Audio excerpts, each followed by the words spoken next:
I'm Joel McCower here at the Clean Energy Ministerial in San Francisco with Paul Bunje, the head of energy and environment for X Prize Foundation. Paul, X Prize, you started off with rocket ships and a lot of other things, and now looking at, went to carbon, but now you're moving more towards energy. Talk a little bit about what your interest is in energy. Yeah, thanks Joel for having us. This is kind of cool, right? Because at X Prize we're really interested in those big grand challenges and such. I think we'd be remiss if we didn't start to target probably the grandest challenge of all, things like climate change, and even beyond there, people's access to the benefits of energy, where we've got billions of folks that really don't have reliable access.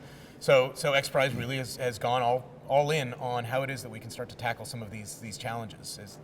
So give us an example. Well, so last year, for example, right, we start with a really simple principle, which is, all right, if climate change is a problem, carbon dioxide drives climate change. Most of that is coming from the electricity that we use, right, coal and natural gas. So we launched a $20 million prize last year. This is called the NRG COSIA Carbon X Prize. And really what that's all about is, okay, how do you target that carbon dioxide? And can we incentivize new solutions that instead of letting that CO2 just go up into the atmosphere and cause climate change, but could you capture that and instead of just burying it, use it? Could you turn it into something, right? I mean, carbon makes our clothes, carbon is sort of everything. It's us. Everything. It makes us. That's right. Yeah, so how do you get $20 million? What do you have to do? Well, so we work with partners that believe innovation can help us solve these big problems. So in this case, NRG and COSIA, which is an alliance of Canadian energy companies, saw the need for targeting CO2 as much as we did, and they've supported this with their philanthropy. So you've got a number of companies, and is it winner take all, or you can divvy it up among a number of players? So the nice thing is we're actually trying to get people to do this at scale, either on a coal plant or on a natural gas plant, right? The two biggest sources of CO2 emissions.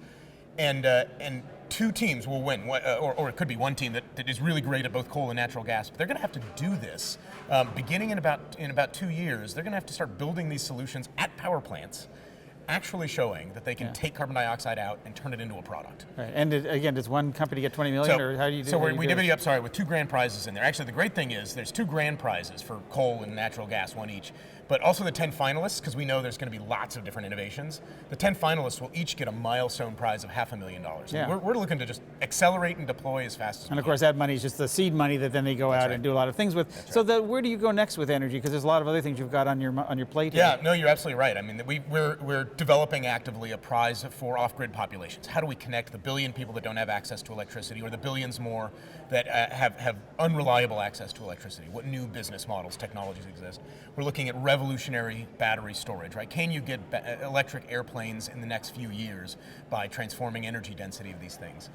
We've looked at road electrification, but even beyond there, we're thinking about transportation systems, buildings, hyper-efficient building systems, and there's prizes that we've got in development that we may launch that can help change the entire demand equation and the entire sort of energy system by combining new technologies with some of these new business models and opportunities that companies are just starting to pilot now. Right. We want to see them deploy that before 2020, not by 2030. Is xprizefoundation.org, is that the... xprize.org, yeah. xprize.org. Well, we used to talk about moonshots, but that's kind of a 50-year-old reference, so Mars shots or whatever, but the point is we're going places we've never gone before that are hard to get to, and thanks to X Prize for making that happen. Thanks, Paul. Thank you, Joel.